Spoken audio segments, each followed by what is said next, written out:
Yes, sir. Now it's visible. Second module है as a Azure administrator, it's our responsibility कि we should know about the concept of storage with cloud service provider, because you know that storage हम on premises पे set कर सकते हैं, on premises पे अपना SAN खुद का अपना NAS establish करके storage services को manage किया जा सकता है, but how we can manage the storage part with Microsoft Azure portal, this is also important for us. सो बहुत ही बेस से स्टार्ट करते हैं, इसके अंदर का कंटेंट समझने की कोशिश करते हैं कि एक एज्यूर एडमिनिस्ट्रेटर के लिए कौन कौन से टॉपिक स्टोरेज में एज्यूर स्टोरेज में आने चाहिए. So I am just going to start from the very basic. सबसे पहले what is storage, this is the common question asked by interviewer. Storage क्या होता है इसके बारे में थोड़ा सा idea. Then about gap between SAN and NAS के बारे में हमें मालूम होना चाहिए. सैन एंड नैस क्या होता है. Number third, how to create, how to set up Azure storage. ठीक है, how to set up Azure storage.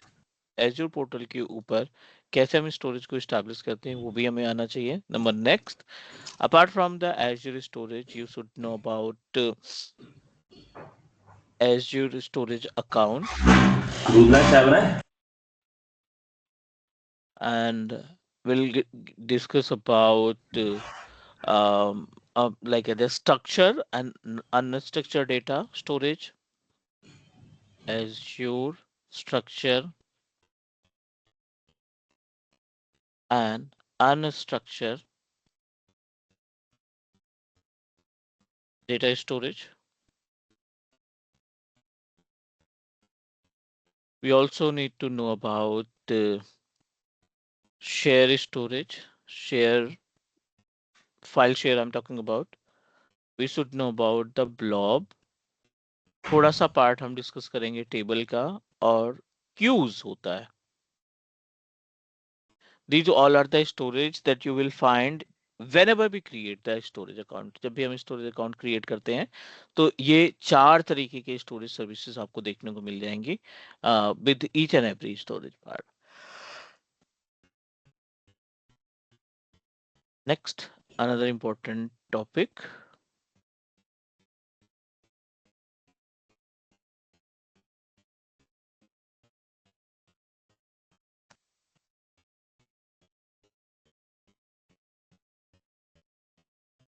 Apart from this, how to set up Azure AZ file. आज की डेट में बहुत सारे AZ copy, sorry not AZ file, इस पे बहुत सारे प्रोडक्ट आपको, सॉरी बहुत सारे काइंड ऑफ टिकट्स देखने को मिल रही हैं. अभी recently I completed 2 projects regarding AZ copy. Next, another part like as apart from the AZ copy, you also need to know about how to set up Azure hybrid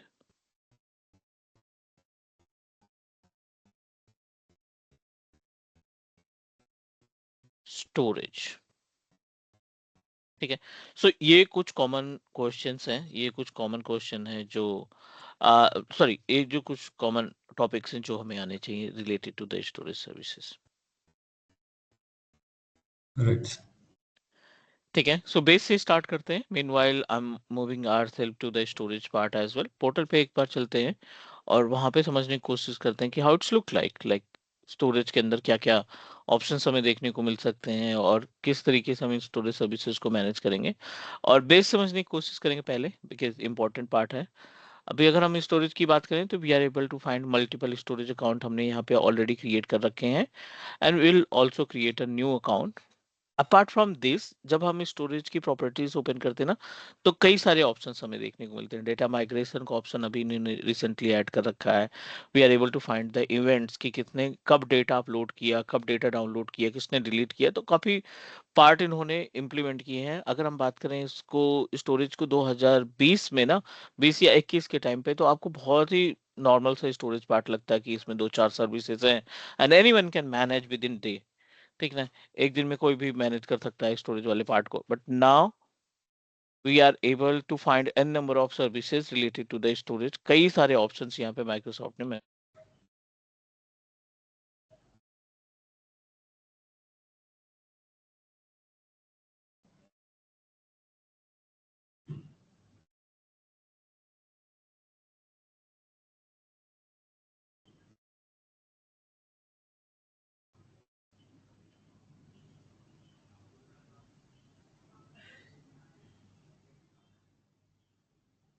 ठीक है. So n number of features are available, n number of options are available related to the storage, but ये तो बाद में आएगा. पहले हमारा basic concept clear होना चाहिए स्टोरेज का, कि लाइक ये जो पॉइंट्स हमने मेंशन किए हैं उसके बारे में थोड़ा सा देख लेते हैं, and then we are moving to the another important part.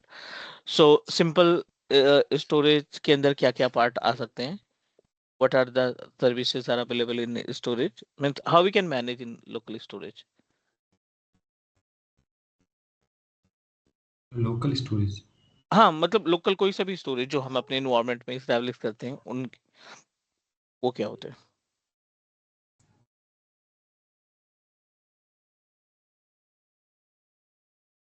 अभी तो मैंने वो नॉर्मल स्टोरेज एमटीएफ ये सारी चीज़ें देखी हुई थी, बाकी कभी स्टोरेज पे काम वगैरह किया नहीं है.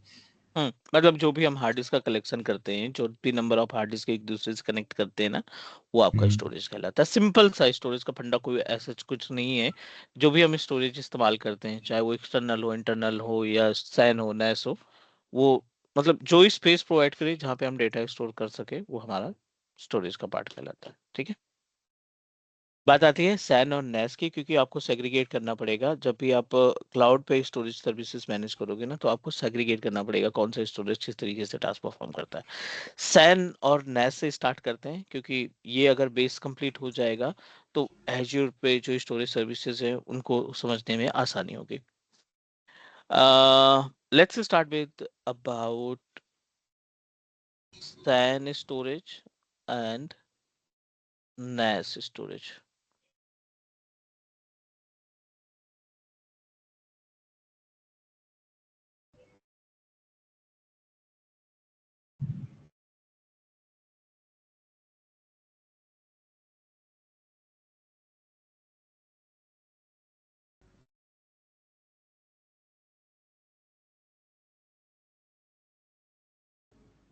अबाउट सैन एंड नैस से स्टार्ट करते हैं.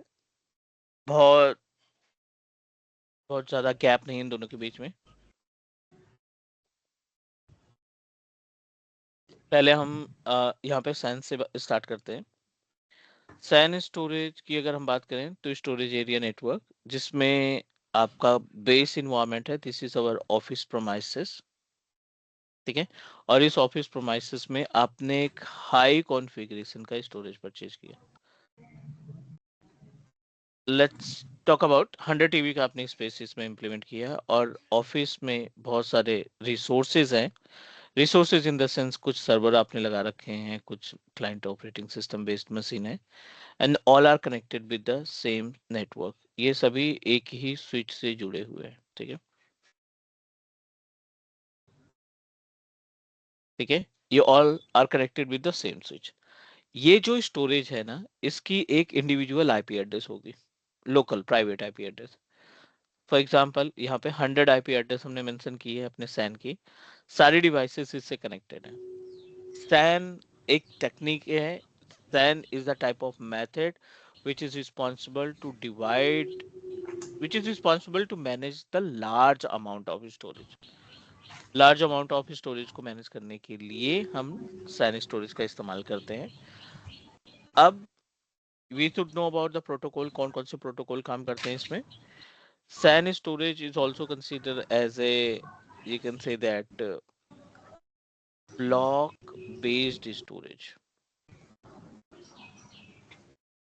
इसको बोला जाता है block based storage. The meaning of block based storage, जिसमें आप चंक्स ऑफ स्पेस अपने क्लाइंट को, अपने सर्वर को, या दो मशीन्स अवेलेबल है इन्वायरमेंट के अंदर, उनको आप डिस्ट्रीब्यूट कर सकते हैं. Chunks of space in the sense, 100 TB का स्पेस था यहाँ पे, और 100 टीबी के स्पेस में से किसी ने रिक्वेस्ट की कि मुझे अप्रोक्सीमेटली 5 टीबी का स्पेस आप प्रोवाइड कर दीजिए। किसी ने डिमांड की 2 टीबी का स्पेस के लिए, किसी ने रिक्वेस्ट की 1 टीबी के स्पेस के लिए। ऐसे मतलब जो भी स्पेस की रिक्वायरमेंट है, जिसको भी रिक्वायरमेंट है, उनको आप प्रॉपर एक hard disk, virtual hard disk provide कर रहे हैं। मतलब अगर मैंने 5 टीबी स्पेस इसको प्रोवाइड किया, तो अब ये ऑनर हो गया है इस पूरे 5 टीबी का। He is responsible to perform all the task. ये रिस्पॉन्सिबल है सारे टास्क को परफॉर्म करने के लिए।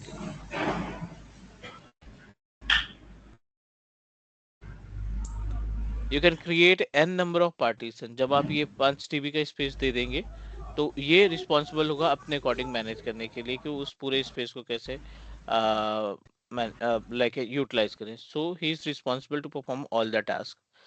ये इसकी रिस्पॉन्सिबिलिटी होगी कि कैसे ये टास्क को परफॉर्म करना चाहता है। राइट सर, तो ये सिर्फ एक्सेस दे पाएगा या मतलब सिर्फ यूज कर पाएगा स्टोरेज का? नहीं नहीं नहीं नहीं, you are talking about the client side, जिसको हमने 5 टीबी या 2 टीबी स्पेस दिया है। राइट, तो इसके टीम में कई मेंबर्स होंगे, उनको वो एक्सेस उसकी देना है हेडेक सारी है। चीज़। वो उसकी रिस्पॉन्सिबिलिटी है कि वो किस तरीके से यूटिलाइज करना चाहता है। कई बार क्या होता है कि सैन से स्पेस लिया एक इंडिविजुअल सर्वर, और उसको फिर वो एफटीपी में कन्वर्ट कर दिया, बाकी बंदों के लिए एफटीपी में कन्वर्ट कर दिया कि हर एक बंदे यहाँ पे हम इस हमारे 5 टीबी का स्पेस रखेंगे। सर्वर से 5 टीबी जोड़ने का बेनिफिट ये है कि सर्वर के पास पॉलिसीज है, वो पॉलिसीज वगैरह को इम्प्लीमेंट कर देगा, है ना। तो अकॉर्डिंग टू द पॉलिसी हर एक यूजर के लिए कोटा सेट कर सकता है कि ये बंदा इतना स्पेस यूज करेगा, ये बंदा इतना स्पेस को यूज करेगा, लाइक दैट। सो डेफिनेटली वो डिपेंड करता है हमारे उस सर्वर को ऑनर के ऊपर कि वो अकेले के लिए इस्तेमाल करना चाहता है या फिर he is responsible to provide another users as well, या किसी और यूजर्स के लिए भी ये स्पेस प्रोवाइड करना चाहता है। क्लियर? इसमें राइट। हमें फाइबर चैनल की जरूरत पड़ती है। Fibre channel in the sense which is, fibre channel एक तरीके का केबल होता है, एफसी जिसको बोलते हैं। इसमें ISKG, SCSI protocol, NFS protocol का इस्तेमाल किया जाता है to distribute the data, to distribute the space. और इसका इस्तेमाल किया जाता है लोकली स्टोरेज शेयरिंग के लिए। ये टास्क होता है हमारे पास सैन स्टोरेज का। अब अगर हम बात करें नैस का, नेटवर्क अटैच स्टोरेज का, तो नैस स्टोरेज क्या होता है? नैस स्टोरेज का कॉन्सेप्ट बिल्कुल अलग है। नैस स्टोरेज की कॉन्सेप्ट की बात करें तो which is totally different from our SAN. ये हमारा एक स्पेस है, the data that we establish in location of Delhi. Delhi location में हमने इसको एस्टैब्लिश किया, एक बिग स्टोरेज पार्ट 100 टीबी का स्पेस हमने यहाँ पे एस्टैब्लिश किया। Multiple locations are available. Pune location है हमारी, we establish our branch in Dubai location. Yeah, we establish our branch in location of Noida. ये डिफरेंट डिफरेंट जियोग्राफिकल लोकेशन में,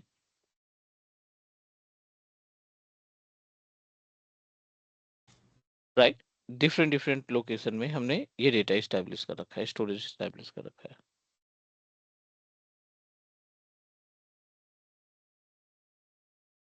now अब ये जो सैन स्टोरेज आप नैस स्टोरेज आपने एस्टैब्लिश किया है, सबसे पहले तो ये क्लियर करना है हमें कि NAS is a type of object based storage. इसको हम बोलते हैं ऑब्जेक्ट बेस्ड स्टोरेज। ये हमारा क्या है? Object based storage. Object based storage का मतलब ये है कि इसमें आप कोई भी पार्टीशन स्टैब्लिश नहीं कर पाओगे।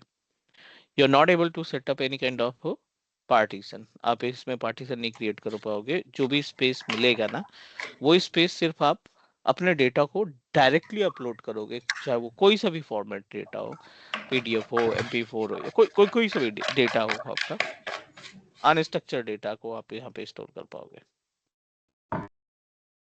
नेक्स्ट, अब another part we talk about, so 100 TB में वी ऑलरेडी डिसाइडेड कि पुणे लोकेशन को हमें देना है 10 टीबी। इसको हमें देना है 5 टीबी, इसको देना है हमें 15 टीबी का स्पेस। अलग अलग स्टोर, अलग अलग लोकेशन को डिफरेंट डिफरेंट स्पेस हम यहाँ पे प्रोवाइड करने वाले हैं। हर एक लोकेशन को एक सेपरेट स्पेस प्रोवाइड करने वाले हैं, and then they are responsible to distribute their space to each other.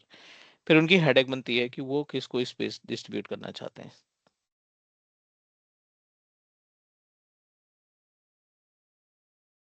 अब क्वेश्चन आता है कि how which protocol required. So ये होता है like as for multiple location, not local area network.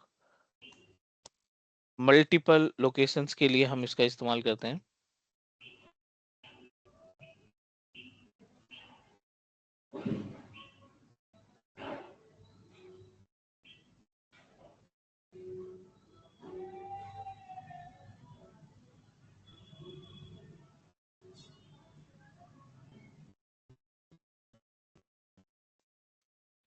Like we already decided to share the space, different space हमने decide किया है। 10 टीबी का स्पेस, 5 टीबी का स्पेस, राइट, अगेन 10 टीबी का space. But unfortunately ये जो स्पेस हम distribute कर रहे हैं ना, ये ऑब्जेक्ट बेस्ड स्टोरेज है। इसमें हम केवल सर ये स्पेस किसी को, सर्वर पे शेयर कर रहे हैं, किसी यूजर को शेयर कर रहे हैं, पुणे, दुबई, नोएडा? हर एक लोकेशन में एक डेडिकेटेड सर्वर इन्वॉल्व रहेगा। ओके। हर एक लोकेशन में आपका एक डेडिकेटेड सर्वर रहेगा, अदरवाइज आप ये जो स्पेस डिस्ट्रीब्यूट किए हैं ना, इनको आप मैनेज नहीं कर पाओगे। तो सर सर्वर के ऊपर भी तो हार्ड डिस्क लगी होगी, तो ये स्टोरेज जो हमारे नेटवर्क पे है ये दिल्ली में, हम्म, यहाँ पे 100 टीबी का स्पेस ले रखा है, फिर हमारे जो पुणे वाला सर्वर है उसके ऊपर तो उसके ऊपर भी हार्ड डिस्क होगी, या करेक्ट, दुबई के सर्वर पे भी हार्ड डिस्क करेक्ट, होगी? करेक्ट। लोकल स्टोरेज में, ठीक है, सॉरी, इन्वायरमेंट में कभी भी लोकल स्टोरेज का इस्तेमाल नहीं किया जाता। इन्वायरमेंट में कभी भी लोकल स्टोरेज का इस्तेमाल नहीं किया जाता। राइट।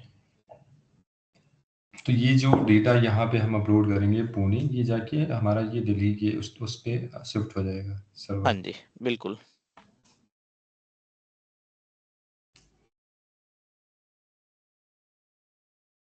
ठीक है।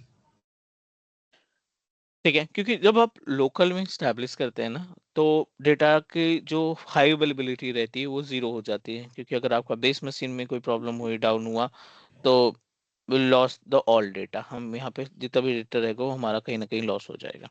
ठीक है, but whenever we put our data, right, whenever we put our data over a share storage, जब भी हम शेयर स्टोरेज में स्टैब्लिश करते हैं अपने डेटा को ना, सो उस सिचुएशन में जो शेयर स्टोरेज रहता है, that we need to establish n number of, you can say that we need to establish n number of hard drives that connected to each other, क्योंकि इसमें हम RAID 5 या RAID 6 वगैरह का कॉन्सेप्ट स्टैब्लिश करते हैं, and then we can put our data.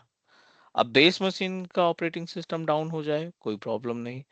Base machine में कोई इश्यूज हो जाए, which which is not it impact to our real environment, ठीक है। So that is the reason we always put our data in our local, sorry, share storage। Local का हम इस्तेमाल नहीं करते।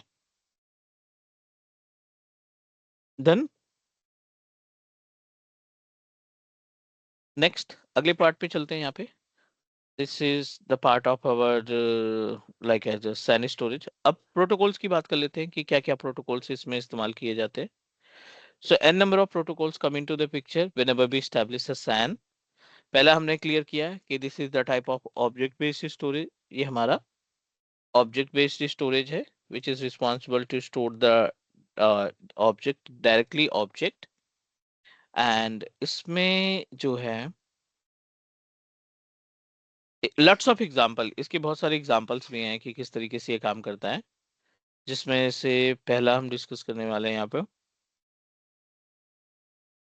टू स्टोर डेटा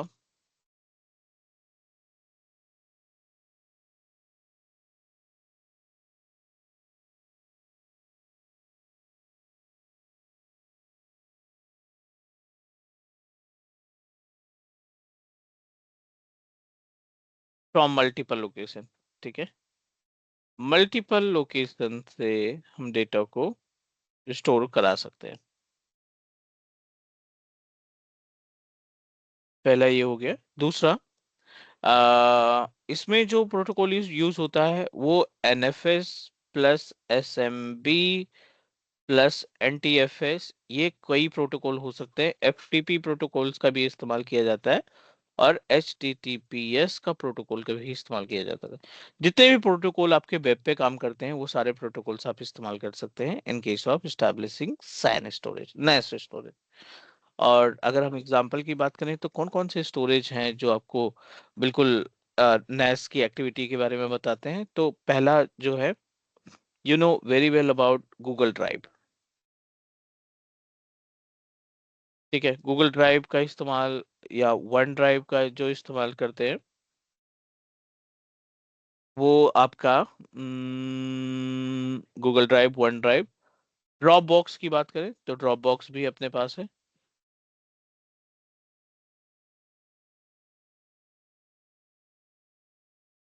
ठीक है, सो ये जो स्टोरेज के पार्ट है ना, ये स्टोरेज आपके कोर NAS स्टोरेज कहलाते हैं।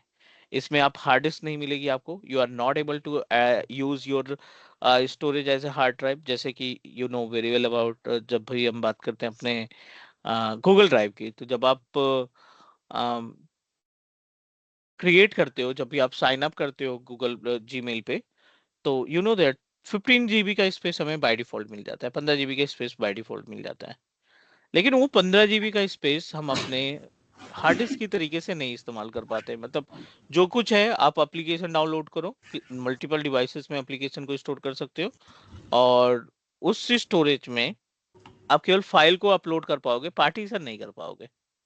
Is that correct? Hard disk की तरीके से इस्तेमाल नहीं हो पाएगा वो, नॉर्मल आप उसको स्टोरेज की तरीके से ही इस्तेमाल कर पाओगे। All right please. Right.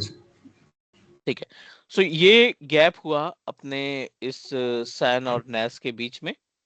Right, San storage और NAS स्टोरेज का जो डिफरेंस है ये है, प्रोटोकॉल्स हमने डिस्कस कर लिए कि ये इनमें से कोई भी प्रोटोकॉल हो सकता है, लाइक NFS हो सकता है, SMB हो सकता है, FTP हो सकता है, HTTPS हो सकता है। इट्स अप टू यू कि कौन सा प्रोटोकॉल आप इस्तेमाल करना चाहते हैं to set up our storage environment NAS storage के केस में। वाई इट इज इम्पोर्टेंट, क्योंकि एज्योर जो है ना आपको दोनों फैसिलिटी प्रोवाइड करता है। Azure can give us option to establish our NAS storage, और सैन स्टोरेज भी ऑप्शन प्रोवाइड करता है। सैन थोड़ा सा कॉस्टली है, क्योंकि सैन में आप स्पेस का पैसा देते हो और NAS में आप अपने डेटा का पैसा देते हो। Got it what I am saying? जी सर, एक बार दोबारा सुनाइए। SAN, in case of SAN storage, अगर आप एज्योर पोर्टल के थ्रू सैन एस्टेब्लिश कर रहे हो तो you are going to pay the amount of space, how much space you decided. Right. और अगर आप NAS एस्टेब्लिश कर रहे हैं तो you can pay the amount as per the data that you are going to upload. Okay, जितना आप data रखोगे उतना पैसा देना है। ठीक है ना, हमने पहले महीने 4 TB का डेटा रखा तो you have to pay the amount of 4 TB। दूसरे महीने मैंने 2 TB डेटा डिलीट कर दिया, हमें जरूरत नहीं थी, तो दूसरे महीने हमें कितना, 2 TB का पेमेंट 2 करना टीबी। पड़ेगा। ठीक है, लेकिन अगर आपने सैन परचेज किया क्लाउड से और अपने ऑन प्रोमाइसेस स्टोरेज में अटैच कर दिया, डे वन से अगर आपने 10 TB का इस्तेमाल किया है, क्योंकि डेटा कुछ भी हो कोई फर्क नहीं पड़ता, आपका 2 GB का डेटा हो, 4 GB का डेटा हो, या डेटा ही नहीं अपलोड किया आपने, बट अगर आपका स्पेस जो है ऑन प्रोमाइसेस में कनेक्टिविटी प्रोवाइड कर दी, then then you have to pay the amount of entire space. आपको सारे स्पेस का पेमेंट देना पड़ेगा। This is the actual gap between SAN and NAS by using Azure Portal. Azure Portal की help से हम इन दोनों सर्विसेज का इस्तेमाल करेंगे as per the client requirement. So client हमें डिसाइड करेगा, हम उसकी रिक्वायरमेंट को फुलफिल करने का काम करेंगे। All right please. राइट। ठीक है, एक बार हम मूव करते हैं अपने Azure पोर्टल के ऊपर, और जो एग्जिस्टिंग स्टोरेज अकाउंट है, let me try to create another storage. वैसे तो बहुत सारे हैं, but I wanted to show you like how many options are available.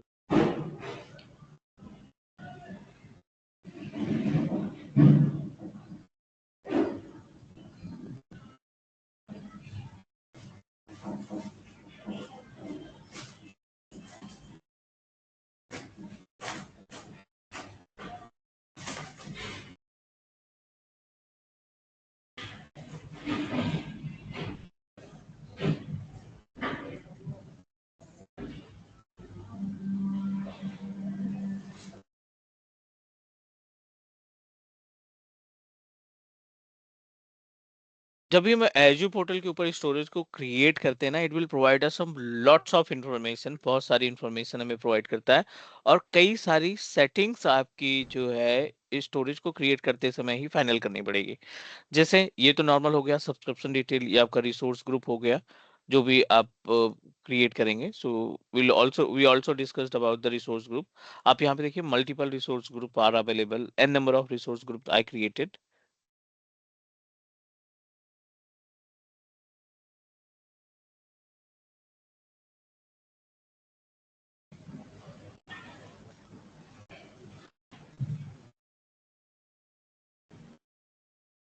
An number of resource groups are available means आप इसमें कोई सा भी सेलेक्ट कर सकते हैं। Resource group is just a type of container जिसकी रिस्पॉन्सिबिलिटी होती है टू कंटेन द सर्विसेज। जो भी सर्विसेज आप परचेज करोगे उसको आप यहाँ पे इस रिसोर्स ग्रुप में स्टोर किया जा सकता है। You can put the storage name, आप अपने अकॉर्डिंग डिफॉल्ट कोई स्टोरेज नेम जो थोड़ा सा यूनिक हो उसको रख सकते हैं। दिस इज आवर रीजन, आप यहाँ पे रीजन डिसाइड कर सकते हैं कौन सी लोकेशंस पे यहाँ पे स्टैब्लिश करना चाहते हैं। An number of locations are available, middle east वगैरह में भी ये लोग आ गए हैं। कतर वगैरह पहले नहीं थे, अभी इन्होंने रिसेंटली कतर, इजराइल, मैक्सिको और यूरोप, बहुत सारी लोकेशन इन्होंने ऐड की है अभी recently. So now we have a more data centers to set up our services. Amazon और Azure दोनों ही, like you can say that both are competitor to each other। और अभी रिसेंटली उन्होंने दोनों लोग दोनों प्रोवाइडर ने कई सारे स्टोरेज, कई सारे डेटा सेंटर इन्होंने अपने डिफरेंट डिफरेंट जियोग्राफिकल लोकेशन में स्टैब्लिश किए हैं, जिससे हाई अवेलेबिलिटी के चांसेस और बढ़ गए। Means you can also set up our resources in different different geographical location. And now next the important part, यहाँ पे एक ऑप्शन दिखाई पड़ रहा है, प्राइमरी सर्विसेज। स्टोरेज अकाउंट जब हम तैयार करते हैं एजू पोर्टल के ऊपर, तो एजू पोर्टल के ऊपर हमें कई सारे ऑप्शन मिलते हैं स्टोरेज को स्टैब्लिश करने के लिए। जब आप स्टोरेज अकाउंट ओपन करेंगे तो you are able to find 4 important option. Those options can help us to manage our storage. File share एक ऑप्शन होता है, ब्लॉब एक ऑप्शन होता है, क्यूज एक ऑप्शन होता है, टेबल एक ऑप्शन होता है, जिनकी मदद से हम अपना पूरा का पूरा स्टोरेज सेटअप जिनकी हेल्प से हम अपने किसी भी तरीके की स्टोरेज सर्विसेज को आसानी से मैनेज कर सकते हैं। Do you want to set up Azure Blob Storage or Azure Data Lake, Azure File Share या अदर पे जाना चाहते हैं? ये आपके ऊपर डिपेंड करता है कि आप कोई इंडिविजुअल सर्विस के यहाँ पे मैनेज करना चाहते हैं। ठीक है, so it's fully depend upon you. अगर आप पहले पे जाएंगे तो यहाँ पे आपको Azure Blob का स्टोरेज मिलेगा, या आप उसमें Azure Data Lake का इस्टेब्लिश कर सकते हैं। So I am just going to proceed with this, क्योंकि इसमें सारे फीचर्स मिल जाएंगे टेबल और क्यूज वगैरह का। दूसरा ऑप्शन दिखाई पड़ रहा है परफॉर्मेंस का, जिसमें एक है स्टैंडर्ड और दूसरा है प्रीमियम। दोनों में ह्यूज गैप है, दोनों में अच्छा खासा गैप है। स्टैंडर्ड का मतलब है कि जो आपका डेटा ट्रांजैक्शन स्पीड होगी, थोड़ा सा लेटेंसी रहेगी उसमें, इनकी जो डेटा ट्रांसमिशन करने की स्पीड होगी इन कंपेयर ऑफ प्रीमियम कम होगी। प्रीमियम की कॉस्ट ज़्यादा है, लेटेंसी कम है, मींस स्पीड आपको अच्छी मिलेगी, लेकिन इनके बीच में जो कम्युनिकेशन होगा ना, इनके बीच में जो डेटा अपलोडिंग और डाउनलोडिंग है ना, वहाँ कहीं ना कहीं आपको जो स्पीड है वो हाई मिलेगी in compare of standard. Standard के कंपेयर में हाई मिलेगी, प्राइस भी इसका ज़्यादा है। इंपॉर्टेंट पॉइंट जो हमें यहाँ पे देखना चाहिए वो है redundancy, और इस पे काफी क्वेश्चंस आते हैं। redundancy में आपको यहाँ पे कई सारे ऑप्शंस देखने को मिल रहे हैं। LRS है, GRS है, ZRS है, GZRS है। ये चार आपको redundancy फीचर देखने को मिलेंगे in our storage services, and we should know about the gap between these redundancy feature, इनके बीच में हमें जो गैप है ना उसके बारे में थोड़ा सा आइडिया होना चाहिए कि हाउ वी कैन मैनेज और कौन सा स्टोरेज हमें सेलेक्ट करना चाहिए। राइट सर, अगर यहाँ पे जैसे हमने स्टोरेज अकाउंट नेम प्राइमरी यहाँ पे ब्लॉब सेलेक्ट किया था, इसके अलावा और कोई ऑप्शन नहीं हो सकता? फाइल शेयर है ना, सैन, फाइल ओके, शेयर है, फाइल शेयर है। जिससे हमें सैन या नैस बनाना है वो कैसे बनाएंगे यहाँ पे? नहीं, अभी इसके अंदर ही 4 जो स्टोरेज है ना हम्म, उनको हम डिवाइड करेंगे सन और नेस में। ओके, पहले हम ब्लॉग ही सेलेक्ट करेंगे। पहले तो अकाउंट तो सब कुछ सबके लिए बराबर रहेगा, अब अकाउंट के अंदर डिसाइड होगा कि हम किसको सैन बनाना चाहते हैं, कैसे नेस बनेगा। ओके,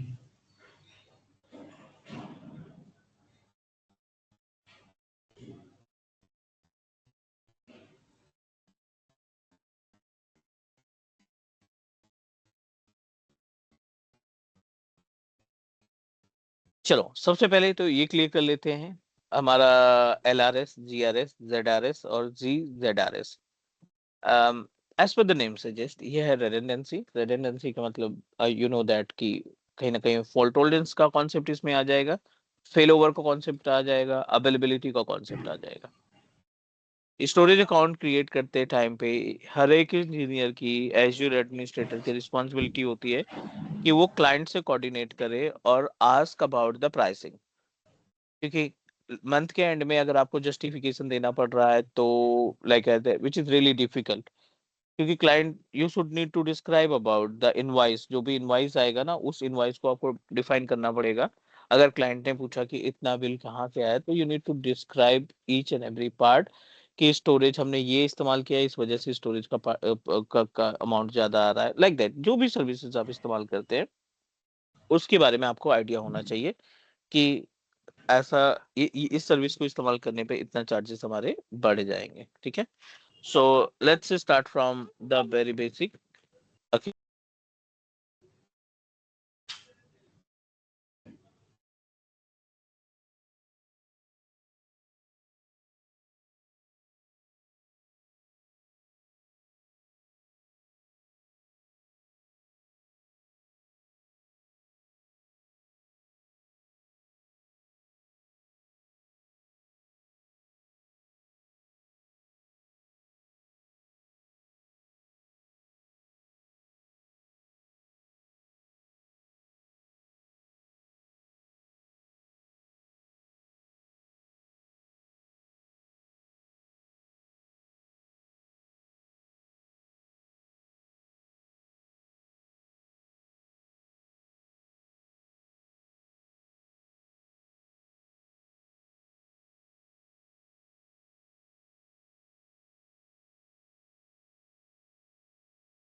सर म्यूट है आपका।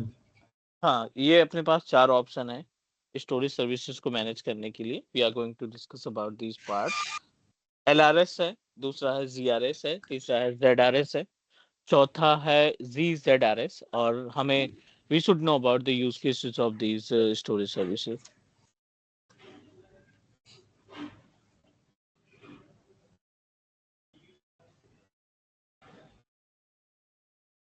LRS का जो कॉन्सेप्ट है वो है local redundant storage services. The meaning of local redundant, it means that जो भी डेटा आप अपलोड करोगे, अगर आपने स्टोरेज क्रिएट करते टाइम पे, ठीक है, जैसे यहाँ पे है, अगर आपने LRS सेलेक्ट कर दिया यहाँ पे हमने LRS सेलेक्ट कर दिया। कॉस्टिंग आपकी कम रहेगी, बट इसमें डेटा की सिक्योरिटी थोड़ा सा लो रहेगी। एज्यूर स्टोरेज जो भी स्टोरेज सर्विसेज प्रोवाइड करता है वो RAID 5 पे कॉन्फ़िगर करता है। With the help of RAID 5 we are able to protect our data. और दूसरा, LRS के केस में it will create 3 copy of single data. ठीक है, ये क्या करता है, आपके एक डेटा की 3 कॉपी क्रिएट करता है, but only in local location, एक ही लोकेशन में ये डेटा को स्टैब्लिश करने का काम करता है। मतलब अगर आपने सेंट्रल यूएस सेलेक्ट किया तो आपका डेटा सिर्फ सेंट्रल यूएस में रहेगा। अगर आपने सेंट्रल इंडिया सेलेक्ट किया या वेस्ट इंडिया सेलेक्ट किया तो वो सिर्फ एक ही इंडिविजुअल लोकेशन में रहेगा।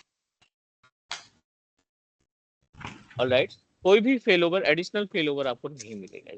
कोई भी एडिशनल फेलोवर का ऑप्शन नहीं मिलेगा इन केस ऑफ LRS। दूसरा DRS है, जिसको बोला जाता है जियो रेडंडेंट स्टोरेज। जियो रेडंडेंट स्टोरेज का मतलब ये होता है कि we are going to establish, means Azure will establish your data in 2 different geographical locations. 3 copies of single data.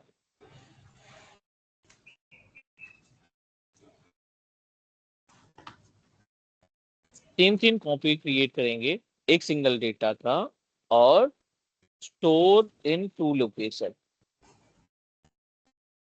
ये क्या करेगा, 2 लोकेशन में हमारे डेटा को स्टोर करने का काम। एक सेंट्रल इंडिया में हो गया, दूसरा वेस्ट इंडिया में। इससे क्या होगा, हमारे इन्वायरमेंट में DR एस्टैब्लिश हो जाएगा, डिजास्टर रिकवरी को एस्टैब्लिश किया जाएगा। और डिजास्टर रिकवरी का मतलब ये है कि कोई भी नेचुरल क्लाइमेट होता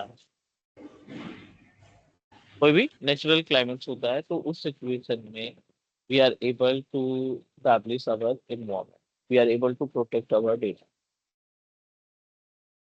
Right.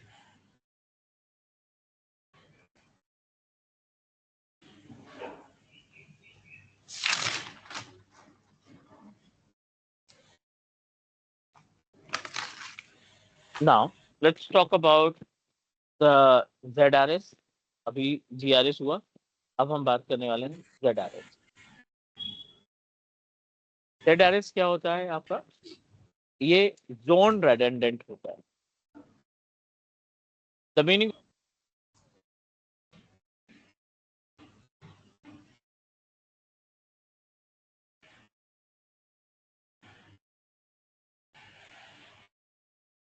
तो ये क्या करेगा, टोटल नंबर ऑफ कॉपीज बनाएगा 9। Total number of sir copies जो बीच में बनेंगे, आपने कुछ बोला अभी 9 कॉपीज के पहले का मिस हो गया, मतलब आवाज नहीं से नहीं नहीं। नहीं, इसमें जो जोन रेडंडेंट है, it will help us to put our data in different zones as well. एक रीजन के मल्टीपल जोन में डेटा को स्टैब्लिश करने का काम करता है।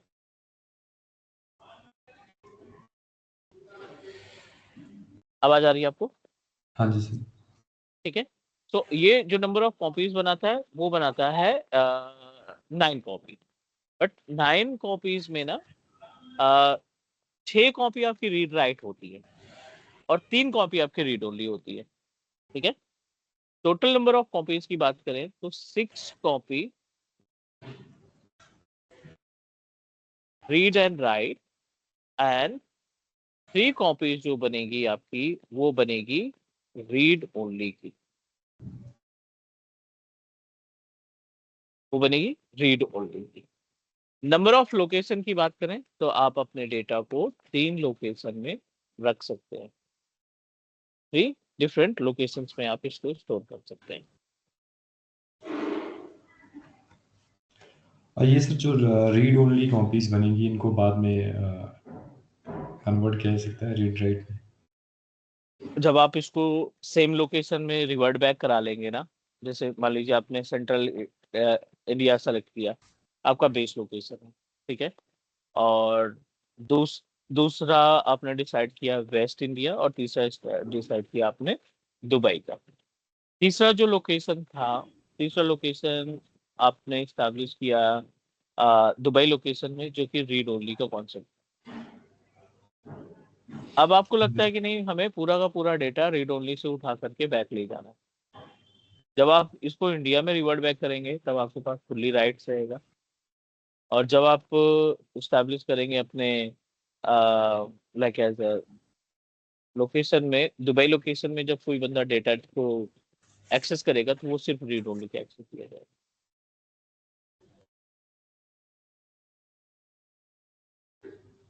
ओके।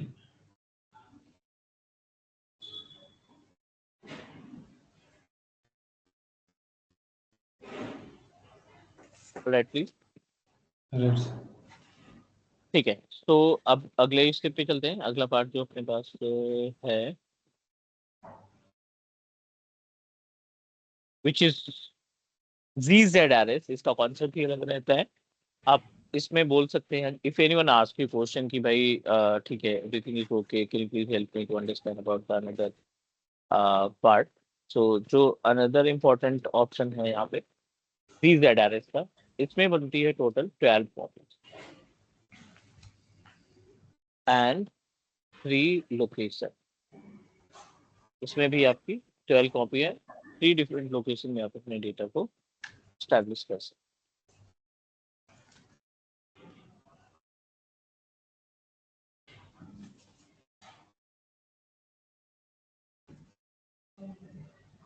ठीक है। ठीक है, दिस इज द पार्ट। अब ये जो अपने पास डिफरेंट लोकेशंस हमने मैनेज किए हैं ना, these all are considered as a fault tolerance। इनको हम मैनेज करते हैं कि फॉल्ट टॉलरेंस की तरीके से इस्तेमाल करते हैं कि कभी भी। हाँ, दूसरा इंपॉर्टेंट पार्ट, अब लोगों का ना बहुत ज्यादा कंफ्यूजन रहता है।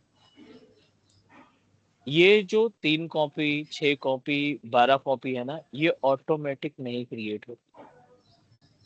What I am saying, 3 copies, 6 copies, 9 copies या 12 कॉपीज, ये बाय डिफॉल्ट नहीं क्रिएट होती। उसका रीजन ये है, राइट, उसका रीजन ये है क्योंकि day one client don't know about कि, right, day one client don't know about कि कितने नंबर ऑफ स्पेसेस में लाइक कितना चार्जेस हमें देना पड़ेगा। अब for example I don't know anything, right, हमें नहीं पता है कि लाइक एज कितना स्पेस हमारा, लाइक एज कितना बजट है हमारा, थिंक अबाउट। और हमने गलती से ZRS सेलेक्ट कर दिया, सेलेक्ट कर दिया, तो ये तो चार्जेस बहुत ज्यादा देना पड़ जाएगा हमें इसका। तो that is the reason, right, that is the reason ये कभी भी आपको बाय डिफॉल्ट 4 या 6 या 9 कॉपीज या 12 कॉपी क्रिएट करके खुद नहीं देगा। You have to do that.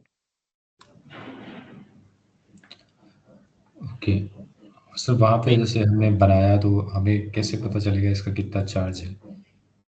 नहीं, बाय डिफॉल्ट आपको चार्ज नहीं मालूम पड़ेगा। अभी चार्जेस के लिए एक दूसरा ऑप्शन है जो आपको कन्फर्म मैनेज करना पड़ेगा। ठीक, इसमें क्या होता है ना, यहाँ पे डे वन जब क्रिएट करते हैं ना स्टोरेज, तो सभी स्टोरेज का चार्जेस एक ही रहता है। ओके। डे वन जब हम क्रिएट करते हैं तो सभी स्टोरेज का चार्जेस एक ही रहता है। ठीक है, दूसरा, आपको अपनी तरफ से इसको चेंज करना पड़ना होता है। You have to change it. आपको मैनुअली इनको स्पेस को रिप्लेस करना पड़ेगा, चेंज करना पड़ेगा।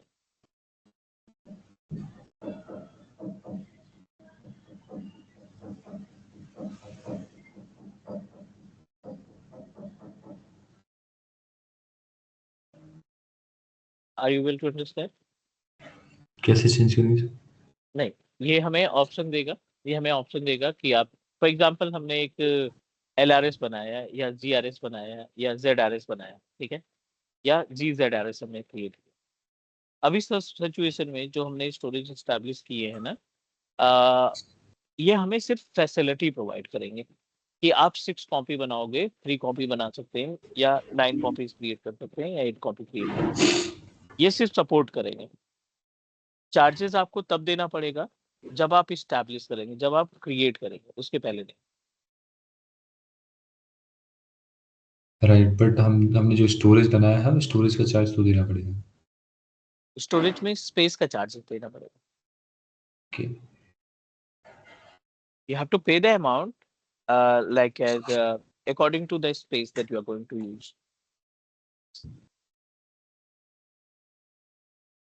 राइट।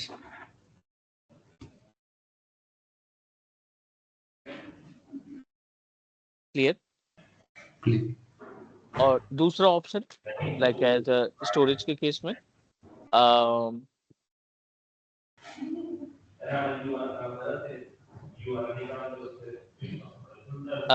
अब जो इसमें चार्जेस की रिक्वायरमेंट होती है, जो चार्जेस की बात करें, how much amount you have to pay the for the storage services. तो इस केस में हमारी जो स्टोरेज एक्टिविटी है वो 3 पार्ट में कैटेगराइज की गई, वो टीयर में कैटेगराइज की गई। तो पहला जो है अपने पास वो है हॉट टीयर, दूसरा है अपना कूल टीयर, अभी इन्होंने कोल्ड टीयर भी दे रखा है, कोल्ड टीयर, एंड लास्ट में archive.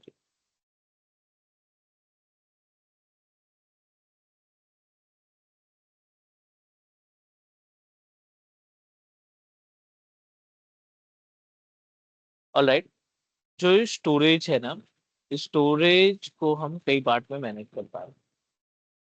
The storage will charge you according to the type of tier that you are going to use. जो आप टीयर यूज करेंगे ना, उस टीयर के अकॉर्डिंग आपको चार्जेस देने पड़ेंगे। Right.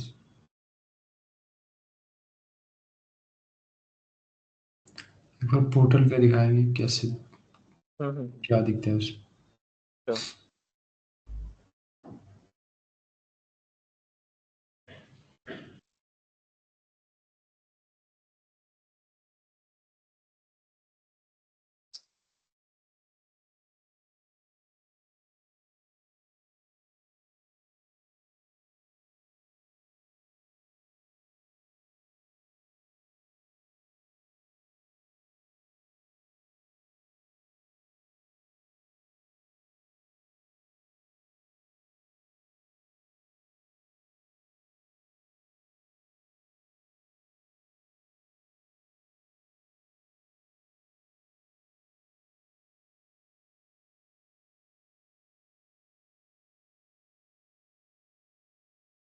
Whenever we upload the storage the account ना, अभी तो सिर्फ हम केवल ये देख ले रहे हैं स्टोरेज के अंदर जो टीयर है वो किस तरीके से काम करता है।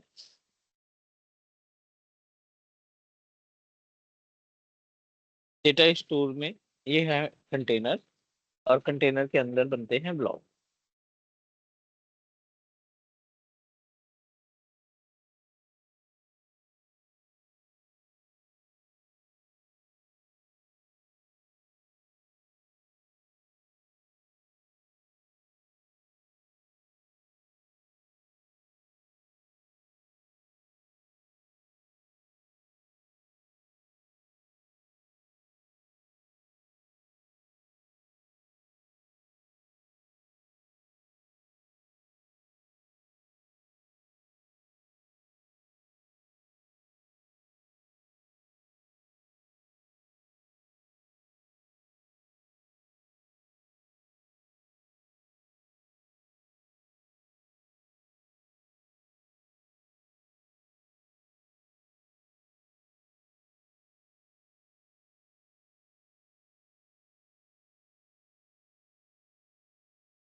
Okay, so I'm not able to use because my account is disabled और ये renew मुझे करना पड़ेगा, like I need to check it the method.